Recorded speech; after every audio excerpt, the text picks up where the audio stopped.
Meus caríssimos irmãos, que nos abençoe o Senhor Jesus, que Ele nos conceda tranquilidade, harmonia, paz. E eis que um sol de luz brilhou na treva escura, um sol de excelso alvor, de mágica ternura, encheu de aroma o val. Meu Deus, os prisioneiros se erguem redimidos, os gênios do terror soluçam comovidos e capitulam o mal. Perfume estranho os ares embalsamam, ó Deus de excelso amor, que coração de flama transforma a treva em luz.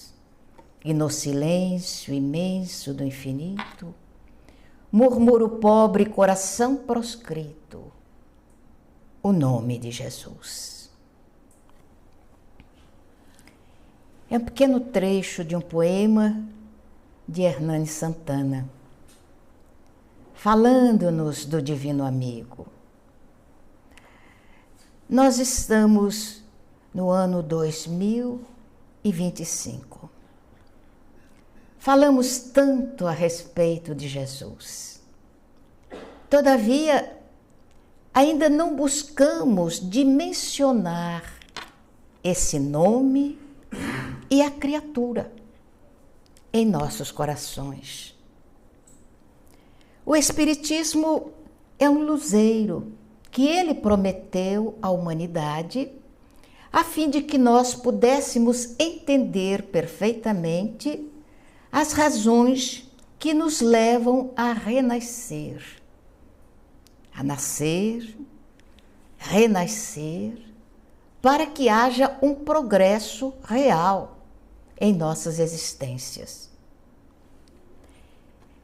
E o Espiritismo, para ser bem compreendido, ele precisa ser detidamente analisado, estudado e compreendido. Nesses 70 anos em que nós buscamos entender o Espiritismo, podemos perceber que ele nos leva a um conhecimento de todos os ramos de informação que a Terra nos concede. Para podermos realmente nos centralizarmos no conhecimento espírita, vamos navegar por todas as áreas do aprendizado humano. E se nós nos detivermos pensando em Jesus, na história, a história geral e a história do Brasil também, vamos perceber os passos que foram dados pela espiritualidade para que ele, o Senhor Jesus, pudesse estar conosco durante aquele curto período que se acostumou a dizer que seria de 33 anos. Não se pode afirmar que seja exatamente isso, mas a história já veiculou isso ao longo da sua marcha. Então, nós acreditamos que durante 30 anos ele esteve laborando naturalmente na oficina do seu pai, e enquanto aguardava o seu momento de apresentar o apostolado. Naturalmente, estava aguardando que se realizasse o que houvera dito o profeta Isaías no passado. A profecia que afirmava que a voz do que clamava no deserto iria endireitar os caminhos do Senhor, iria aplainar os seus caminhos. Então aguardava-se que essa voz se erguesse para então as pessoas visualizarem de que ele já estaria na terra. Mas para que isso acontecesse, foi necessário cerca de 400 anos 4 séculos de preparação para que ele adentrasse a psicosfera do nosso planeta para nos oferecer o seu evangelho, que ocorreu durante os 3 anos do seu apostolado. Vamos fazer uma análise rápida. Jesus aguarda 30 anos para laborar apenas em 3 anos. No que significa o nosso evangelho, que a gente conhece tão pouco a respeito dele. Então, para que nós tivéssemos esse evangelho, ele laborou por 3 curtos anos. Pensa na grandeza desse cérebro, na grandeza dessa criatura, para nos dar todo um acervo de informações a respeito do que somos, por que estamos aqui e de onde viemos. 3 anos. E vamos nos recordar que o cérebro extraordinário de Allan Kardec utilizou apenas 15 anos para nos dar todo o acervo de informações que nós encontramos no Pentateuco, nas 5 obras basilares, além da Revista Espírita, que ele foi laborando ao longo das experiências que realizava com as mesas girantes, estabelecendo então a linha de união entre o mundo físico e o mundo espiritual. 15 anos apenas.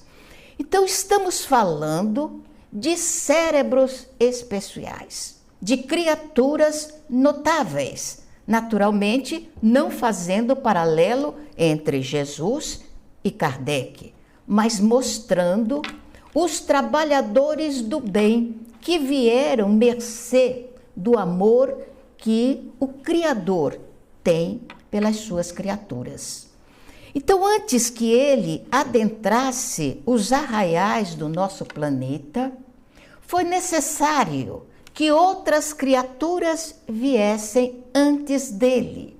Uma quantidade enorme de precursores que vieram, digamos assim, aplanando os caminhos do coração humano, para que quando a sua mensagem fosse exarada, pudéssemos entender os seus objetivos. E vamos descobrir que não entendemos, apesar de toda essa preparação, que começa lá na época de Otávio, recordando que Júlio César viera para aplanar os caminhos físicos da jornada que iria perfazer o Evangelho do Senhor. Depois da partida de Júlio César, chega então Otávio, César Otávio Augusto, que iria trabalhar já numa seara que espiritualmente estava já sendo acumulada por um acervo de espíritos especiais, que já estavam trabalhando a ambiência para o advento do Senhor Jesus. Por essa razão, a época em que viveu Otávio Augusto foi chamado o século de Otávio. Por quê? Porque uma onda luminosa, uma onda de pacificação, uma onda de harmonização da ambiência baixou sobre a terra, de tal monta que Virgílio, um dos grandes poetas que viveu a essa época, teve a oportunidade de dizer que jamais seria visto uma ambiência tal como a de Roma naquela época. Porque, exatamente no século de Otávio, artistas de várias características de arte da Terra vieram ao planeta. E o trabalho foi notável. Eram pintores, eram cantores, poetas, escultores e uma gama enorme de representantes da arte, tornando a ambiência da terra bem mais afeita ao coração humano. Foi realmente uma época notável, que chegou aos nossos dias como o século de Otávio. Mas quando nós analisamos detidamente a história, vamos perceber que o século de Otávio, o século da paz, da harmonia, das artes, e o século também em que ficaram esquecidos os carros de combate, as espadas e os apetrechos bélicos, foi também o século de preparação e da chegada daqueles que viriam com a tarefa de laborar para o advento do Senhor. Porque nós vamos recordar, para a chegada dos apóstolos, 12, para a chegada deles foi necessário um trabalho no mundo espiritual, organizando a reencarnação daqueles que seriam os antecessores do advento deles. Então foi preparado a vinda dos avós, dos pais, foi preparado o nascimento daquelas criaturas. Isso falando dos apóstolos. E falando de Jesus, bem anteriormente começou o trabalho na preparação daqueles que seriam os seus antecessores, aqueles que veriam antes dele. E a preparação para a chegada daquela que seria a mãe do Senhor, daquele que seria o pai do Senhor. Tudo isso demandou um trabalho extraordinário do mundo espiritual para a chegada dele.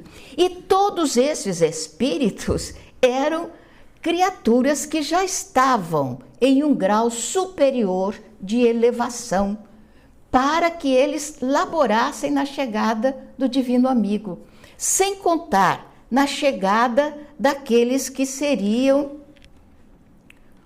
os divulgadores da mensagem espírita, ou seja, todos aqueles que ouviram a mensagem de Jesus e se dedicaram à sua divulgação de tal maneira que foram capazes de ceder a sua vida em defesa do Evangelho do Senhor e para demonstrar-nos aquela fé do tamanho de um grão de mostarda.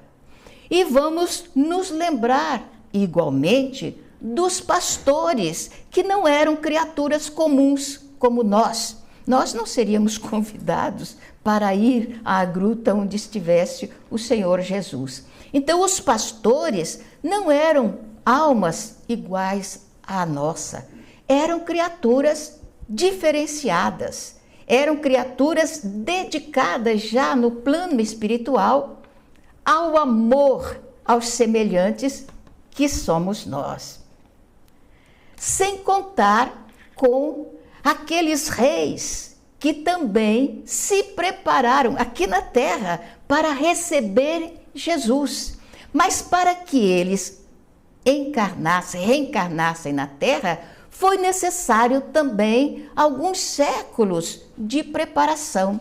Sem contarmos, por exemplo, Ana, a profetisa, aquela criatura que era considerada como uma louca, porque ela ficava na porta do templo analisando as mulheres que adentravam o pátio das mulheres, porque ela queria descobrir aquela que seria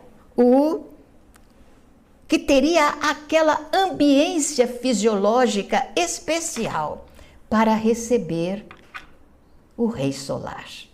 Então ela andava e cada criatura que adentrava ao templo era observada detidamente por ela, até o dia em que ela se defronta com uma jovenzinha, adolescente, estaria entre os 15 e 16 anos, e ela observa aquela jovenzinha e então, numa alta voz, ela grita para as pessoas: Observem esta. Ela localizou. Para que isso acontecesse, ela não seria uma médium medíocre como eu sou, mas uma criatura especial para poder realmente registrar a psicosfera daquela que seria a mãe de Jesus. Nós estamos falando no âmbito de Jesus, mas vamos nos lembrar do precursor. Então, para que Isabel e Zacarias também reencarnassem, foi preciso uma preparação especial, porque eles eram especiais também, eram espíritos diferenciados. Então, vocês imaginem essas poucas criaturas que nós citamos, toda a movimentação que foi realizada no mundo espiritual para o advento deles, para que eles pudessem estar conosco, sem contar todos aqueles que foram sacrificados nos circos por amor a Jesus. Amor esse que nós não entendemos ainda, porque pensem, se nós tivéssemos que ser sacrificados por amor ao nosso Senhor, quantos de nós iríamos abjurar totalmente a nossa fé? Não, eu nem conheço, nunca vi, nunca ouvi nem falar, pelo temor do fogo, das feras e de tudo o mais.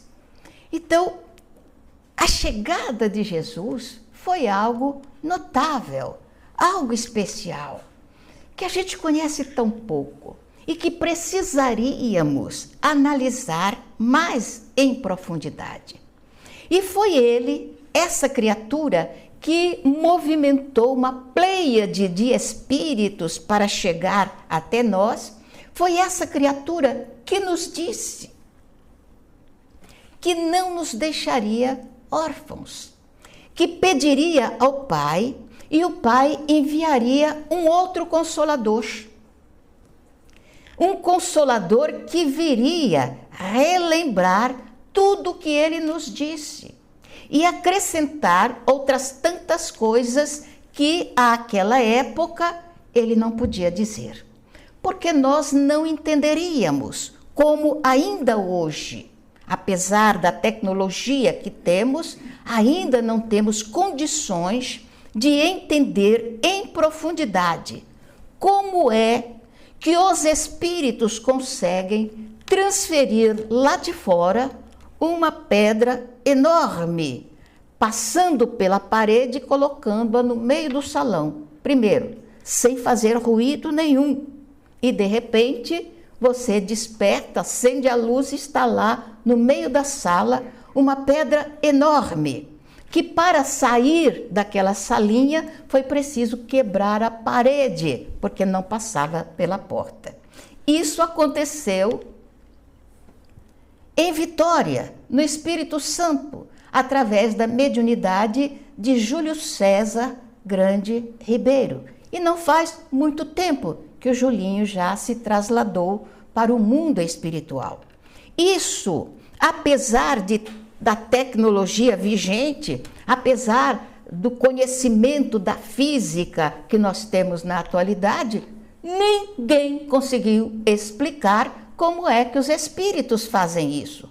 E não apenas aquela pedra, aquilo eu estou falando porque foi alguma coisa assim estrondante, mas outras coisas, a transferência de flores, como Divaldo recebeu das mãos de Sheila, uma flor que só nasce lá no alto das montanhas geladas.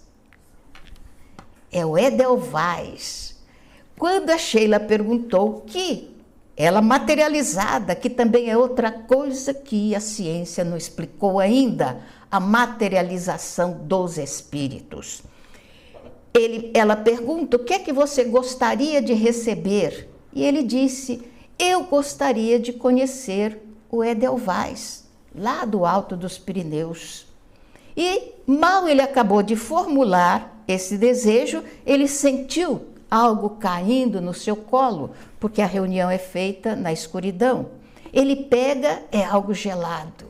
E quando a luz se acende, lá está um buquê do Edelweiss, que é uma flor linda. Ela parece veludo, parece uma flor feita pelas mãos mágicas da moça que fez essas flores. Tão linda, tão diferenciada que é essa flor delicadíssima. E ela ainda estava salpicada de gotículas de orvalho, já como gelo. Divaldo pegou aquilo e ele guarda, e ele teve a bondade de me dar 2 florzinhas daquela. E a gente fica pensando, isso numa fração de segundos. Como é que o Espírito fez a trasladação lá das montanhas geladas para Salvador, na Bahia? A gente ainda não tem explicação. Por que eu estou dizendo isso? Porque nós deixamos de buscar conhecer a nossa doutrina.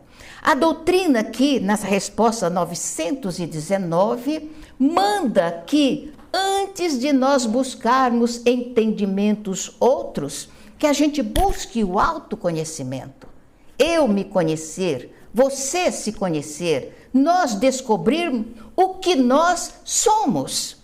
Porque estamos apaixonados por esse invólucro feito de células, feito de matéria, apaixonados por isso e nos esquecemos de que vai acontecer com todas as criaturas, sem exceções, o momento em que vamos abandonar o conglomerado celular e vamos partir para esse mundo que a gente desconhece ainda e bastante, não por falta de informações do mundo espiritual, mas por falta de um desejo de nos conhecermos mais profundamente. Então nós caímos no absurdo de nos acreditarmos imortais. Porque quando os anos começam a mostrar-nos a decadência fisiológica, qual a primeira atitude que nós tomamos? Tinta para os cabelos, botox para a cara, um pouquinho de não sei o quê, eu não entendo muito bem, você que entende mais dessas coisas, depois explica para o povo. E nós vamos tentando segurar aquilo que não tem como segurar. Por quê? Porque a gente esquece que a infância vai retornar, que a adolescência retorna, que a juventude retorna e a velhice também. A gente se esquece disso. Então vamos procurando coisas da terra para segurar alguma coisa que é impossível de segurar, ao invés de adquirirmos as joias preciosíssimas das virtudes, para que quando retornarmos à vida física, tenhamos os tesouros de uma alma mais voltada a Jesus do que voltada a Mamon, como diz o Evangelho. Então vamos observar que ele disse lá no passado, esse Consolador acrescentará coisas que ele não podia dizer. E o que é que nós estamos fazendo do Consolador? Oh, meu Deus! Estamos buscando os Espíritos a respeito de quê? Para que ele cure mazelas orgânicas, mazelas que nós conquistamos com o desrespeito que temos pela organização fisiológica, que é uma dotação divina, que é uma criação divina. E mesmo que essas bonecas, como é que chama as bonecas de agora? Vejam bem, a doença da mente das criaturas, a doença, a enfermidade. Porque você pergunta à juventude, e eu posso dizer isso, que eu tenho 2 netos casados, e eu perguntei, aliás, eu vou até contar como é que eu fiz. No Natal, Meu neto chegou com presentes e trouxe presentinho para a vovó, e mais presentinho para a vovó, e presente daqui, presente, coisas lindinhas, e eu estava só olhando. Deixei tudo em cima do móvel e fui para a cozinha adiantar algumas coisas. Depois eu voltei e eles estavam conversando, os irmãos se reuniram e tal, e eu disse: vocês estão muito enganados comigo. Vocês estão vendo essas coisas aqui? Eu não quero esses negócios. Eu não preciso de nada disso. O meu neto tomou um choque e os outros também. A Nete ficou me olhando. Falou: mamãe enlouqueceu. Como é que fala uma coisa dessa? Eu não preciso de nada disso. O presente que eu quero realmente vocês não me dão. Eu quero um bisneto, pelo amor de Deus. Aí que eles... Ô, vó, agora não, vó, vamos esperar mais um pouco, vamos esperar mais um pouco. Então, nós estamos obstaculando a reencarnação dessa pleiade de espíritos, muitos atormentados, outros não, que estão em torno da Terra.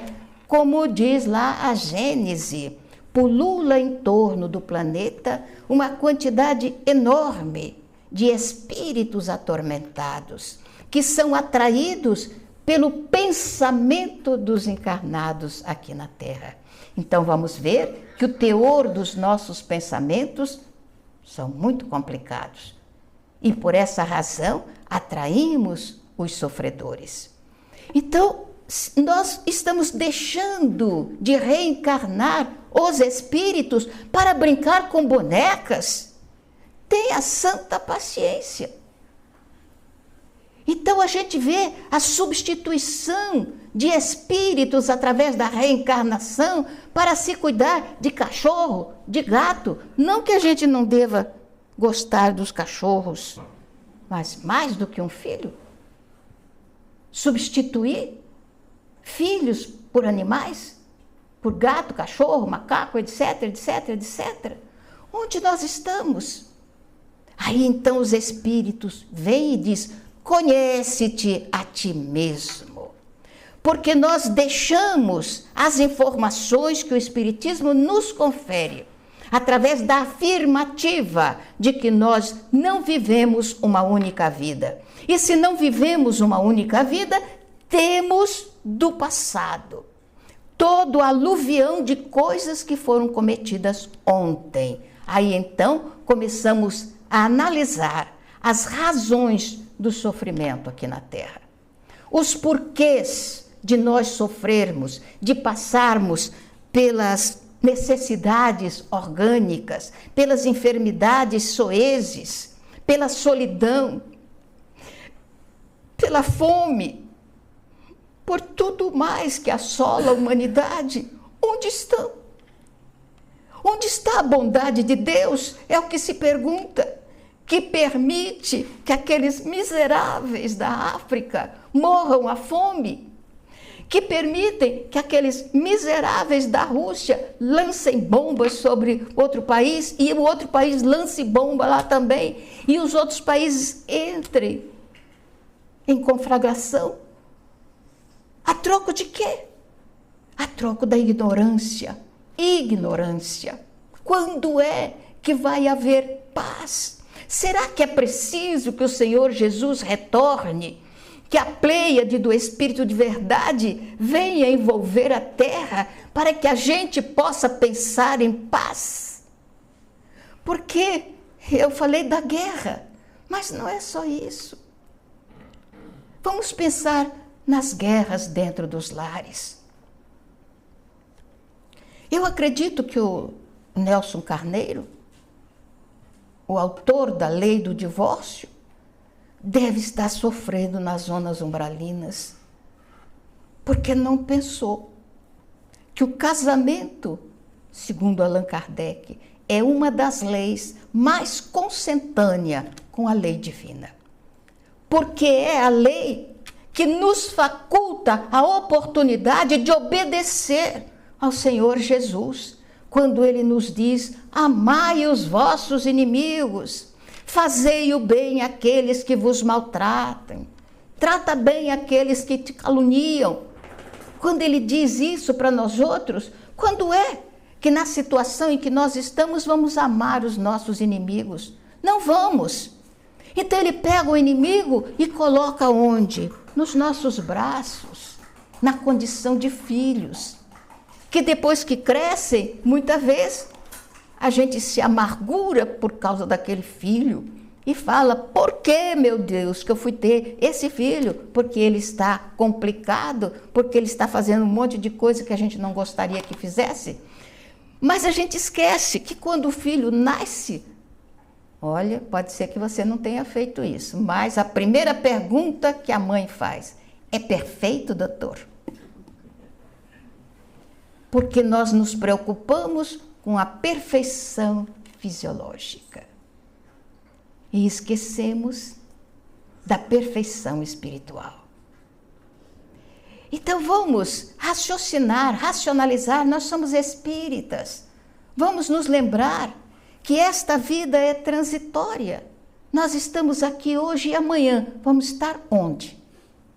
Se eu perguntasse para cada um, tenho certeza que vocês talvez não dissessem, mas iam pensar no umbral. Por quê? Qual a necessidade que temos de voltar para as zonas umbralinas? Não temos. Basta que comecemos agora. Como diz Alta de Souza, ei agora enquanto é hoje, eis que fulgura o teu santo momento de ajudar. E agora vamos nos lembrar. O que eu tenho pedido à dona Marlene, escola de educação espírita na casa espírita para as crianças. Trazer as crianças e desde pequeno ensiná-los a conhecer Jesus, a respeitar Jesus, a se conduzir pelo caminho equilibrado, ao invés de colocarmos celulares nas mãos de bebês, para que chegue o momento em que ela se suicide por ignorância. E o suicídio dessa criança vai pesar na economia de papai e de mamãe. E aí a gente retorna e pergunta por que sofremos. Uma senhora chegou para mim e disse, Dona Ana, deu uma luz na minha vida. Eu me tornei espírita e estou atormentada. Eu disse, por quê, minha filha? Eu fiz 9 abortos. Eu fiquei pensando o que eu podia dizer àquela criatura. Eu disse, minha filha, hoje você está trabalhando aqui conosco, você está bordando, está fazendo enxovaizinhos para as crianças. Faça isso com amor. Trabalhe. Você tem bordado as camisinhas, colocado rendinha. Coloque muita ternura em tudo isso, porque essas roupas irão agasalhar crianças pobres, cuja mãe não pode adquirir um enxoval feito com tanto carinho como você tem feito. E colocando as suas mãos no trabalho, você vai minimizando os comprometimentos. E quem sabe, desses enxovaizinhos que você prepara, vai vestir um dos bebês que você não permitiu que nascesse. A nossa doutrina fala da lei de causa e efeito. E aí uma moça linda, ela foi bailarina no tempo do Chacrinha. E o Chacrinha só escolhia aquelas moças lindas. Ela era uma pintura. Apareceu lá na nossa casa.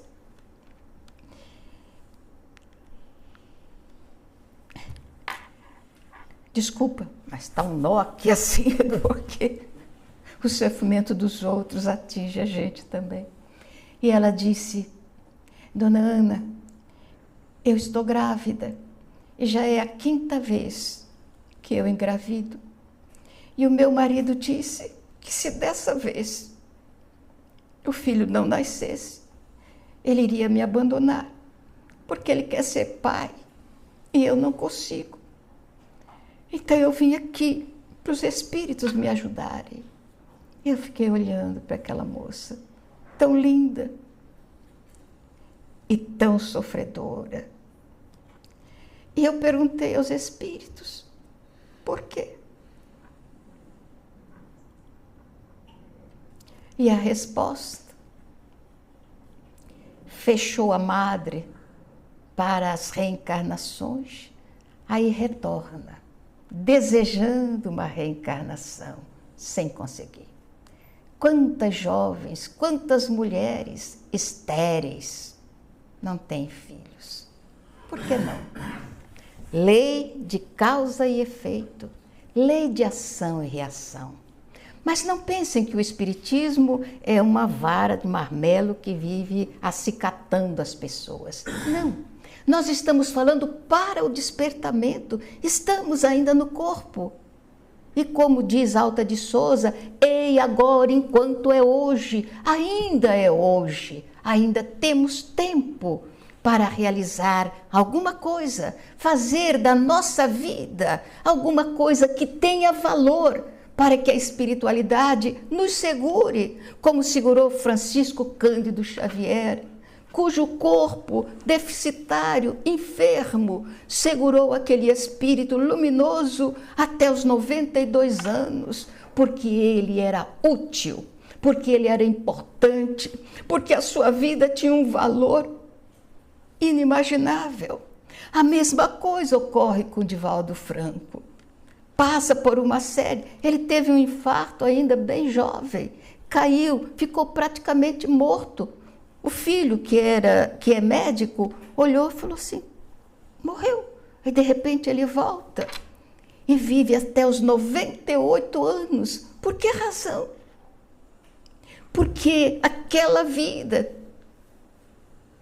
tinha valor, muito valor. Quantas criaturas despertaram para o bem, mercê da palavra daquela criatura. Quantas pessoas acordaram para a realidade de aproveitar a vida para conquistar valores reais, valores que a gente não vai perder nunca, valores que a gente vai levar além do túmulo, porque os valores da terra a gente não leva nada, nada.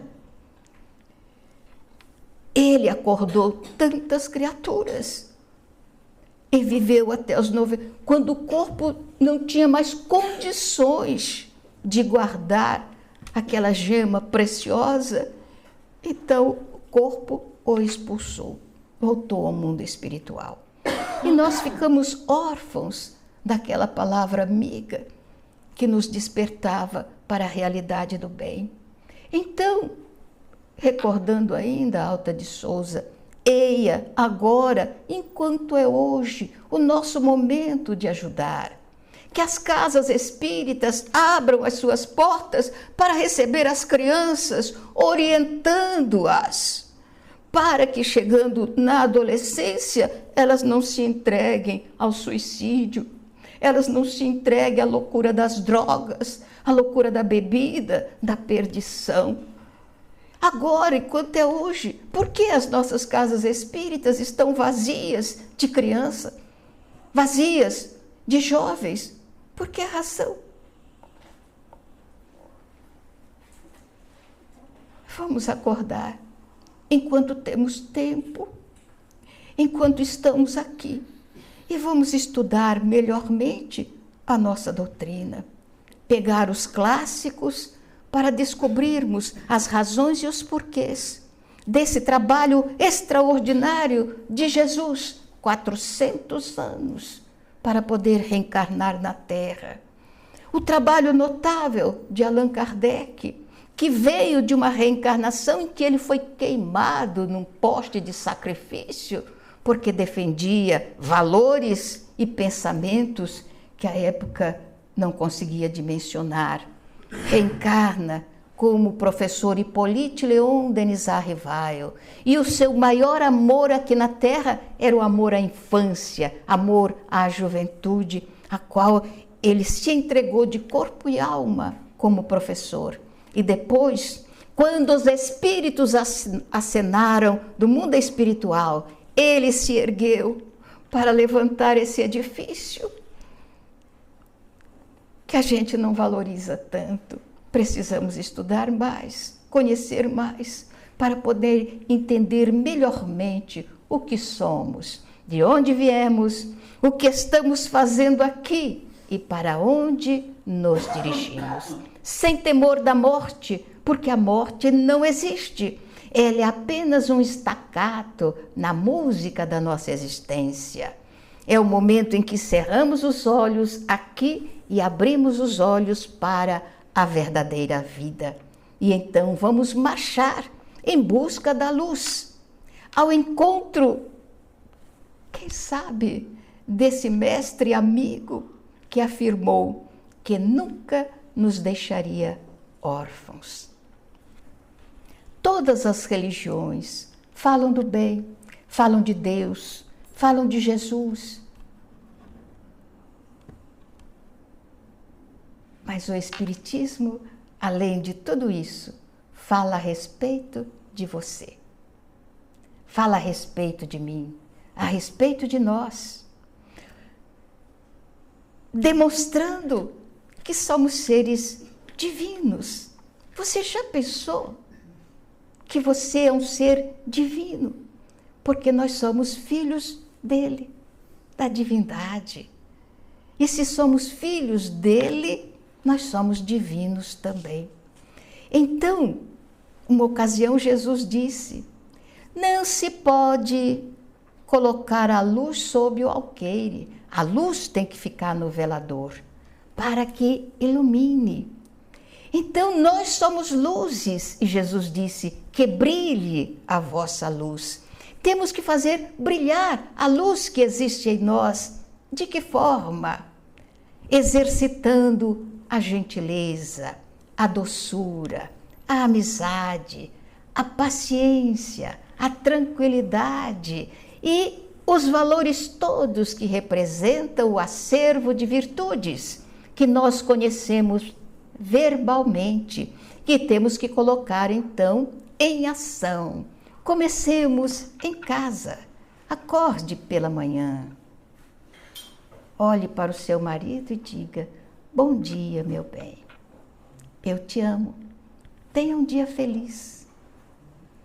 Olhe para sua esposa e diga a ela: bom dia, querida. Eu te amo. Que o nosso dia seja de paz. Depois despertem os filhos e digam a eles: eu te amo, filho. Uma ocasião, eu estava na nossa casa e passou por mim uma adolescente e eu segurei-lhe o braço, puxei e dei-lhe um abraço e falei para ela baixinho: eu te amo. Ela parou, ficou me olhando séria e disse: tia Ana, por que a minha mãe não faz isto? Eu falei: porque ela não sabe ainda, filha, o valor que tem. Diga a ela, diga você, a sua mãe, abrace-a e diga: eu te amo. Ela foi: eu fico constrangida. Eu falei: por quê, filha? A gente não fica constrangida de desfilar lá no carnaval seminu. As pessoas não se constrangem com isso, mas se constrange de dizer à mamãe: eu te amo? Que história é essa, filha? Ela falou: tia, eu não desfilo. Eu falei: eu também não. Então nós estamos acertadas. Vamos nos recordar disso. Nós não temos coragem de gostar das pessoas. Nós não temos coragem de sair do casulo, porque a gente fica sempre esperando que o outro venha. Esquecemos que nós podemos perfeitamente ir ao encontro daqueles que estão conosco. Então, dentro de casa, vamos repetir muitas vezes: eu te amo. Imagina essa coisinha aqui bem ruinzinha, não é? Eu conheci o Cláudio, ele era bonitão. E a Maria Olívia também, os dois bonitões e tal. Agora está aí, acabadinho. Mas custa, Maria Olívia, você olhar para ele e achar ele lindo, igual como ele era antes, e dizer para ele: eu te amo, meu bem, eu amo você. Custa muito? E você, Cláudio, o que você acha? Custa? Então façam isso dentro de casa, porque nós vamos impregnar as paredes de vibrações afetivas, de vibrações amorosas. A vida vai ficar melhor. A gente diz tanto palavrão dentro de casa e vai impregnando as paredes das vibrações horríveis dos palavrões que a gente fala. E eu vou contar um segredo para vocês. Quando eu entro numa casa que tem muito palavrão, eu sinto o cheiro. Eu não sei porquê, mas eu sinto. É assim, eu sei que as paredes estão impregnadas de vibrações deletérias, negativas, e muitas vezes a gente enferma sem saber porquê. É porque está respirando essas emanações e ficamos doentes. Conversando com um companheiro médico homeopata, ele disse, é bem interessante, a gente tem que ter um cuidado danado quando atende os pacientes, porque na maioria das vezes eles não têm nada. Tudo está aqui na cabeça. E eu pensei nas paredes também. Há tudo nas paredes. Então vamos mudar a nossa ambiência. Vamos criar um lar feliz. Não vamos pensar em termos de amor, ficar apaixonado. Amor aqui na Terra ainda não tem. Nós não temos capacidade de amar, mas querer bem a gente pode. Gostar a gente pode. Então vamos criar um clima de afetividade. E na casa espírita também. É horrível a gente pensar que as casas espíritas estão assim, um montinho aqui, outro montinho ali, e quem vai neste montinho não pode ir naquele outro montinho, e quem é daquele montinho não vai naquele... Pelo amor de Deus, a que Jesus nós estamos servindo? A que Jesus estamos servindo? O Rio de Janeiro é muito grande, e eu costumo dizer aos companheiros que vão para a nossa casa, ah, meu filho, você mora lá na Zona Sul, procure um centro lá na Zona Sul, para ficar mais fácil para você, do que você despecar de lá, pegar um trânsito danado para vir ao caminho da esperança. Porque o Espiritismo está em todo lugar. O egoísmo faz a gente fechar, o altruísmo abre as portas da casa e do coração também. Então, isto é um absurdo. Se você entra nesta casa, não pode entrar na outra. Pelo amor de Deus, onde nós estamos? Que espiritismo é esse? Allan Kardec diz, está lá no Livro dos Médiuns, que nós deveríamos ter uma casa espírita em cada quarteirão, com um pouquinho de gente para se estudar melhor. E de vez em quando, reunir todos para uma confraternização. Vocês têm confraternização de centro espírita? Não tem? Deveria. Então vamos pensar numa coisa que é uma palavra que vocês conhecem, chama-se solidariedade. Isso aí é uma divisa do Espiritismo, não é? Como é que é mesmo? Lembra? Alguém se lembra? Uma divisa do Espiritismo. Trabalho, solidariedade, tolerância. Olha que coisa linda. Allan Kardec. Trabalho, solidariedade e tolerância. É isso que o Espiritismo pensa em oferecer a todos nós. Vamos nos recordar e fazer esse trabalho, porque Kardec disse que o Espiritismo veio para a transformação da humanidade. E com egoísmo não se transforma nada. Então vamos utilizar o altruísmo para começarmos, cada um de per si. Um dia chama o vizinho e diga aí, oi vizinho, eu fiz aqui um bolo. Eu não posso fazer isso porque eu não sei fazer bolo. E vou lhe dar um pedacinho. Por que não? André Luiz fala num dos livros dele que o filho, conversando com a mãe, estava reclamando porque eles estavam passando por necessidades e a mãe morava numa casa que tinha um salão grande e ela fez do salão uma casa espírita. E o filho, conversando em casa, falou: mãe, por que você não acaba com o centro espírita e aluga aquele salão? A gente vai ter mais um provento aqui para as nossas necessidades. E ela então começa a conversar com o filho. As necessidades podem ser preenchidas. Naquele momento que ela está conversando, era viúva, ela vê chegar o marido, acompanhando uma senhora amiga. E a senhora traz um bolo e oferece a ela. E ela vê que o marido está ali do lado, tomando conta. Vamos pensar nisso. Os nossos amores que partiram continuam conosco, mas para que eles possam ajudar-nos em nossa vida, é necessário que a gente dê uma abertura, uma pequena abertura. Pode ser de acordar amanhã, viu, Maria Olívia, e falar para o Cláudio: eu te amo, faça o favor, e o senhor também. E aí, você também, Mariana, está pensando que não? Faça o favor de dizer: eu te amo. Então, e vamos colocar um pouco mais de amor no mundo. Trago versos dentro da alma, como o sol traz luz em si. Eu vivo a vida cantando porque poeta nasci.